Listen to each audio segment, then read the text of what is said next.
con las notas gruesas. Sigue la limpia del gobierno federal en el estado de Michoacán.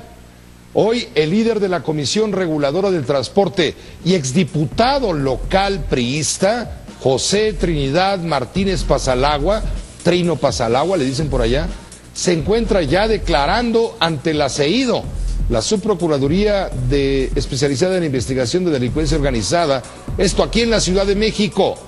Fue detenido ayer por elementos de la PGR en cumplimiento a una orden de localización y presentación por probables nexos con el crimen organizado. En octubre de 2011, la senadora panista Luisa María Calderón expresó su desconfianza en el entonces secretario del Consejo Estatal de Seguridad Pública, Armando Ballinas. Lo vinculaba con Martínez Pasalagua, el detenido, y con el exalcalde de Tepalcatepec, Guillermo Valencia. La hoy senadora panista Luisa María Calderón acusó entonces a Martínez Pasalagua, el Trino Pasalagua, de ser enlace con el crimen organizado. El líder transportista entonces negó las acusaciones y reviró. Dijo que la senadora panista estaba molesta por no haberle rentado 3.500 vehículos del servicio público para su campaña. Sin embargo, Cocoa Calderón sostuvo su dicho. Yo en mi desconfianza o en los informantes que Radio Pasillo me ha ido diciendo los últimos 6 años, me ha dicho que él fue a Las Cruces junto con el alcalde de Tepalcatepec y junto con el dueño de los transportes de esta ciudad que se llama, ¿cómo se llama? Pasalagua. Bueno, justamente en esa época Martínez Pasalagua era legislador, le digo, al Congreso del Estado de Michoacán, y según Cocoa Calderón había pactado la gubernatura para Fausto Vallejo con los caballeros templarios. Es de los que fueron a negociar la victoria de Fausto Vallejo a Las Cruces, allá con la tuta. Bueno, sobre todos estos temas, el Procurador General de la República, Jesús Murillo Caram, ha estado aclarando que en las investigaciones relacionadas con funcionarios del gobierno federal y sus presuntos vínculos con la cúpula empresarial templaria, no hay evidencia alguna que apunte al gobierno, todavía al gobierno de Fausto Vallejo. Esto lo dijo el Procurador General de la República allá en Villahermosa, Tabasco, a donde acudió a inaugurar las oficinas de la PGR en aquella entidad.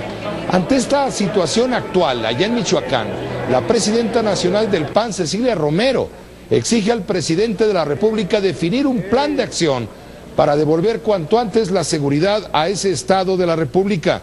Además, está pidiendo que el gobernador del estado, Fausto Vallejo, declare y se le señale por omisiones ante supuestos vínculos del exsecretario de Gobierno, Jesús Reina, su número 2, con el crimen organizado. Esto comprueba clarísimamente, vamos a decir algo, la existencia de un gobierno inexistente. Y esto es muy grave. Evidentemente debe ser también investigado esa omisión gravísima, en el mejor de los casos, del gobernador de Michoacán. Sí, dice Cecilia Romero, que llamen a Fausto Vallejo y que declare, y en todo caso se le señale por omisión. Si sabía que Jesús Reina tenía vínculos con el crimen organizado, pues tiene responsabilidad, justamente por negligencia, omisión y en su caso complicidad. Y si no sabía, pues se pasa de ingenuo, y entonces no tendría por qué ser un gobernador en este momento bajo ese contexto y esas características. Otro detenido por nexos con el crimen organizado fue Feliciano Álvarez Mesino. Lo detuvieron también ayer a las 2:00 de la tarde. Él venía desempeñándose como presidente municipal de Cuetzala del Progreso, esto queda en el estado de Guerrero. La PGR lo acusa, fíjese, de secuestro, de tráfico de drogas, de delincuencia organizada, aunque algunas versiones lo relacionan con los caballeros templarios también y con la familia michoacana. Las autoridades han informado que en realidad este alcalde, protegía a una célula de ese antiguo cártel michoacano que se transformó en los templarios. Con uno, Rubén Rojas informa. La tarde del martes 8 de abril en la ciudad de Iguala, Guerrero, elementos de la Agencia de Investigación Criminal de la Procuraduría General de la República detuvieron a este sujeto de nombre Félix Álvarez Mesino. La imagen muestra a un presunto miembro de la delincuencia organizada relacionado con varios secuestros. Pero lo que no muestra la imagen es que Félix o Feliciano Álvarez Mesino es presidente municipal de Cuetzala del Progreso, Guerrero, a quien se le acusa de brindar protección a la organización criminal de la familia michoacana. Información de inteligencia señala que Félix Álvarez Mesino mantuvo desde su campaña a la presidencia municipal relación y apoyo de la organización criminal prevaleciente en la zona, dedicada al secuestro, a la extorsión y al tráfico de drogas. Se le relaciona directamente con Froilán Fernando Barrera Guzmán, jefe de la plaza de Cuetzala, Guerrero. Froilán Barrera Guzmán fue detenido por las autoridades federales el pasado 6 de diciembre junto a 2 de sus cómplices, y los testimonios de estas personas fueron claves para la aprehensión del edil. En sus declaraciones, los detenidos señalaron a Feliciano Álvarez Mesino como la persona que desde su encargo constitucional brindaba protección y alertaba a la organización cuando se desarrollaba algún operativo federal. La organización criminal protegida por el alcalde de extracción perredista mantenía su zona de operación en los municipios de Cuetzala, Apaxla, Arcelia, Colula, Teloloapan, Atoyac y Tecpan. Diversos testimonios de víctimas de privación ilegal de la libertad señalan nexo central Álvarez Mesino con personas pertenecientes a la delincuencia organizada en la zona, vinculados con al menos 15 delitos por secuestro. Álvarez Mesino fue trasladado a las instalaciones del Aceido y en las próximas horas será consignado ante un juez. Con uno, Rubén Rojas. Funcionarios probablemente vinculados con el crimen siguen cayendo como las hojas del árbol en otoño. La gran pregunta en este momento es, bueno, ¿y si caen todos los que son, dónde los van a poner? ¿Hay cárceles suficientes para que quepan? ¿Quién va a apagar la luz? ¿Quién va a cerrar la puerta? Bueno, en este clima hay nuevas cifras sobre el brote de violencia también en el estado de Tamaulipas. Los enfrentamientos registrados desde el fin de semana en varios puntos de la entidad, sobre todo Tampico, Ciudad Mier, Ciudad Madero, al parecer por disputas internas entre miembros del cártel del Golfo, han dejado hasta el momento 28 muertos. Esta cifra la da a conocer el secretario de Gobierno de Tamaulipas, Herminio Garza. Sin embargo, el gobernador de Tamaulipas, Egidio Torre Cantú, descarta que Tamaulipas necesite un comisionado federal en materia de seguridad, como ha ocurrido en el caso michoacano. Hasta el día de ayer teníamos contabilizados 28 defunciones, la mayor parte de ellos, algunos de enfrentamientos y la mayor parte de ejecuciones. 28 defunciones, tenemos 10 detenidos, tenemos una cantidad importante de armamento decomisado y asegurado, tanto armas como cartuchos y cargadores. No, ¿por qué? O sea, que estamos trabajando todos integralmente, todos estamos trabajando con un solo fin y mejorando las estrategias. Ahora, se nos genera un problema especial o particular en alguna zona del estado. Bueno, reconfiguramos y nos vamos para allá también a fortalecerlo. Bueno, es un ejercicio por parte de la autoridad gubernamental tamaulipeca para bajarle el volumen al ruido que está haciendo Tamaulipas en el resto de la República Mexicana.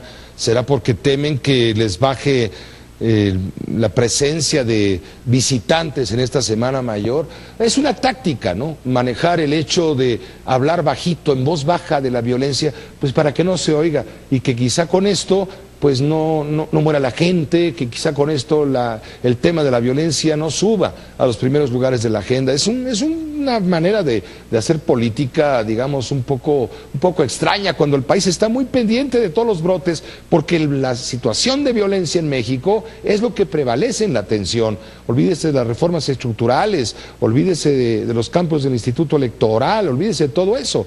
La gente quiere saber qué pasa con la violencia y sobre todo por qué pasa la violencia y con qué y cómo se va a resolver ese problema que nos tiene a todos terriblemente preocupados. Es más, hay una encuesta del INEGI sobre este tema, lo cual comentaremos en un momento más con María Amparo Casar. Bueno, ante todo este clima mexicano de inseguridad y de violencia, hoy más de 80 legisladores estadounidenses le pidieron a su presidente, a Barack Obama, renovar la prohibición de armas tipo militar. Esto para ayudar a reducir la prohibición de la exportación de armas de tipo militar, para reducir la violencia relacionada con el crimen organizado y el tráfico de drogas en nuestro país. A través de una carta, los legisladores estadounidenses solicitaron prohibir los rifles semiautomáticos que no sean de uso deportivo. También los rifles alterados pieza por pieza. La prohibición a la importación de armas tipo militar estuvo vigente durante el gobierno de George Bush padre entre 1989 y 1993, hace 21 años. El presidente Bill Clinton renovó la prohibición, pero su sucesor George W. Bush abandonó el cumplimiento. Con el restablecimiento de las restricciones, dicen los legisladores, se podría reducir la violencia en Estados Unidos y desde luego también en nuestro país. Y justo por el incremento de la violencia y los índices delictivos en varias entidades de México, van a ser citados a comparecer ante la Cámara de Diputados. Por un lado, el Comisionado Nacional de Seguridad, Monte Alejandro Rubido, y junto con él, el Comisionado para la Seguridad en Michoacán, Alfredo Castillo Cervantes. También van a hablar de los probables nexos con el crimen organizado de personalidades o personajes como el exsecretario de Gobierno michoacano Jesús Reina García. La Comisión de Seguridad Pública, allá en San Lázaro, en la Cámara de Diputados, aprobó un punto de acuerdo para reunirse con estos funcionarios antes del 30 de abril, cuando concluye justamente el periodo ordinario de sesiones. ¿Qué está pasando hoy en día? El arraigo del ex secretario de Gobierno y ex gobernador interino, qué otras autoridades están involucradas, qué se está haciendo. También hablamos de tener reuniones de trabajo con el Comisionado Nacional de Seguridad Pública para el caso del Estado de México, para el caso de Tamaulipas y para el caso de todo el país en materia de seguridad pública. Preocupantes que hayan aumentado delitos como la extorsión, el secuestro. Doctora Casar, buenas noches, bienvenida a tu espacio con uno. Hay percepciones de la violencia, el INEGI ha dado a conocer cifras últimas. ¿Cuál es tu percepción? Bueno, yo agregaría un puntito más a esas personas que se dicen sentir inseguras. El INEGI acaba de revelar su última encuesta, que es en las 32 capitales, Pepe, en las 31 capitales del Distrito Federal y en ciudades de más 100,000 habitantes, y ahí fíjate que sube la percepción de inseguridad. Todo mundo se siente inseguro en su ciudad, más en su inseguro. 4 subió, pasamos de 68%, que ya era altísimo, Pepe, que 68% de los ciudadanos nos sintamos inseguros al salir de nuestra casa. Bueno, pues pasó a 72%. Es decir, si estábamos muy inquietos, muy intranquilos, ahora estamos más inquietos y más intranquilos, sí, porque esta violencia, hoy lo comentábamos, está haciendo metástasis, ¿no? Por lo menos en la agenda. Bonita figura. Por lo menos en la agenda. No solo en la agenda, porque hay gobernadores, como ya hablaremos de Tamaulipas, que no quieren hablar demasiado, más que cuando, claro, ya hay 28 muertos, ¿no? Es que tienen miedo que no vayan los visitantes en vacaciones de Semana Mayor. ¿Qué tal? Hazme favor. Y dice, lo acabas de escuchar, ¿no?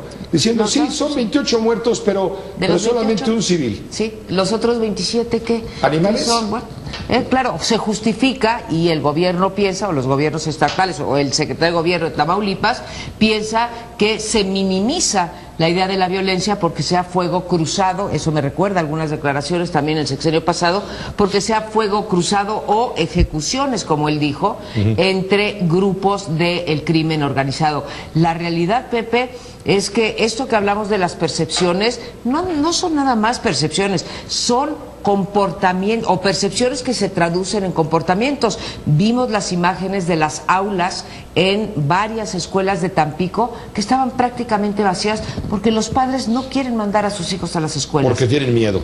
Claro. Miedo por lo que pueda pasarles a sus hijos y miedo claro, también. Porque no regresen. Ciudad Madero, Tampico, bueno, y alrededor.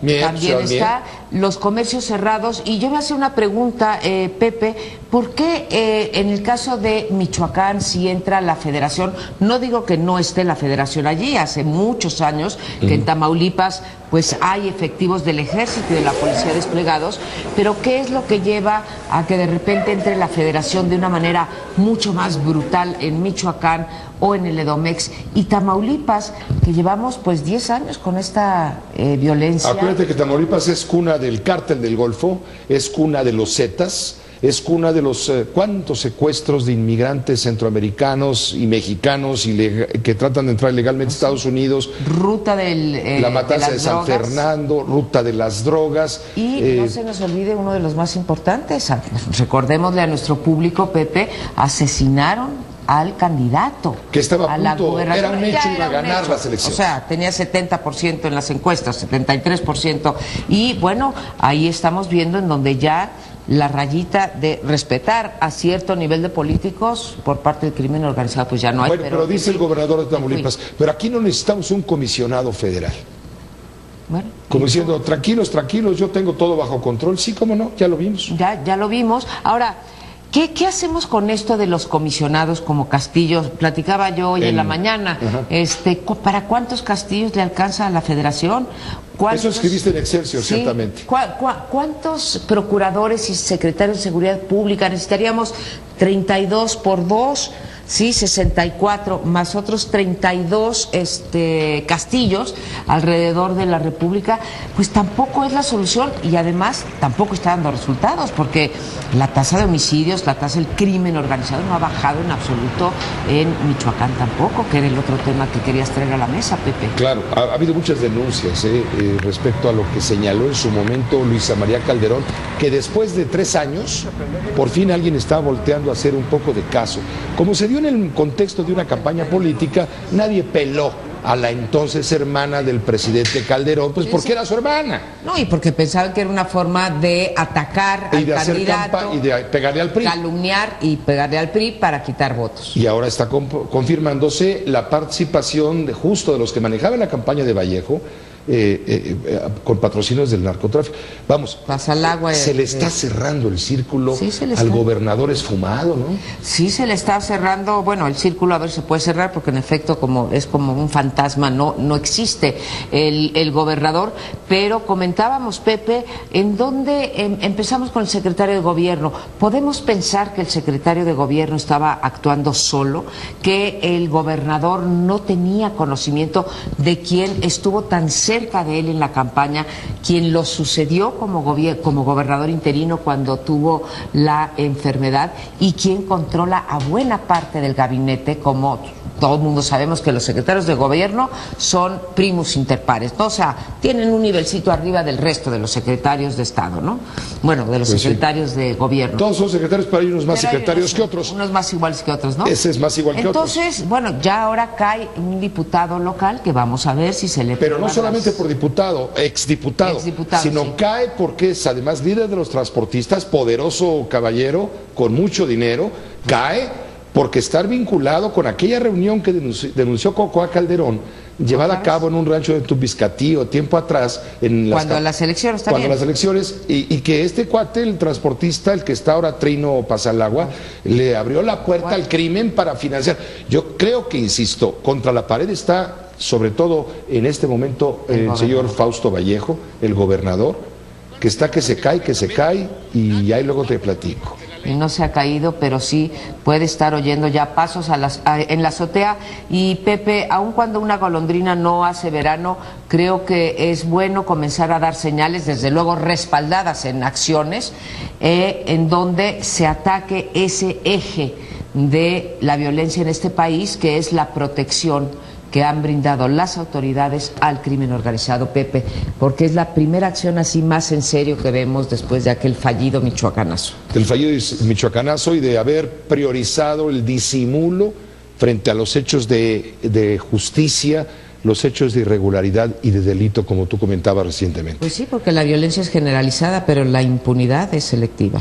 Muchas gracias, doctora Casar. Nos vamos, Pepe, y aquí estaremos próximamente. Claro que sí, la doctora María Amparo Casar en su juicio con uno. Ejecutan finalmente a mexicano en Texas, ya saben, este hombre nacido en Nuevo Laredo, Tamaulipas, no hubo poder humano que lo salvara de la muerte. Nadie está hablando si era inocente o no.